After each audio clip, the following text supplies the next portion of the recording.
Journey to the centre of the earth. ఈ cinema తెలియని వాళ్ళు ఉండరని అనుకుంటున్నా. చిన్నప్పుడు ఈ సినిమా చూసి ఇలాంటి వరల్డ్ నిజంగా ఉంటుందా అని అనుకుంటుండే.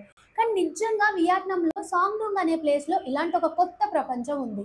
1991లో ఒక ఫార్మరు ఫారెస్ట్‌లో నడుచుకుంటూ వెళ్తున్నప్పుడు 2 పెద్ద కొండల మధ్యన ఒక చిన్న కేవ్ కనిపించింది. ఆ కేవ్‌లో నుంచి చాలా డిఫరెంట్ సౌండ్స్ లైక్ పక్షులు, గాలి, ఆ రివర్ సౌండ్ చాలా డిఫరెంట్‌గా ఉంది. కానీ లోపలికెళ్ళాలంటే తను చాలా భయపడి రిటర్న్ ఇంటికొచ్చేసాడు. ఊర్లో చాలా మందికి చెప్పాడు ఇలాంటిది ఒక సౌండ్ విన్నా ఆ కేవ్‌లో అనేసి. కానీ ఎవ్వరు అక్కడికెళ్ళడానికి ధైర్యం చేయలేదు. కానీ 2009లో బ్రిటిష్ కేవ్ రీసెర్చ్ వాళ్ళు ఆ కేవ్ లోపలికెళ్లారు. లోపలికెళ్ళి చూస్తూనే అది నిజంగానే ఒక డిఫరెంట్ ప్రపంచం. సేమ్ ఆ మూవీలో చూపించినట్టు అక్కడ ఒక సెపరేట్ ఫారెస్ట్ ఉంది, రివర్స్ ఉన్నాయి, ఆ కేవ్ లోపల క్లౌడ్స్ కూడా ఉన్నాయి. అక్కడ ఉన్న ఎకో సిస్టమ్ కూడా మన ఎకో సిస్టమ్ కి చాలా డిఫరెంట్ గా ఉంది. ఇది 9 కిలోమీటర్స్ న్యాచురల్ కేవ్.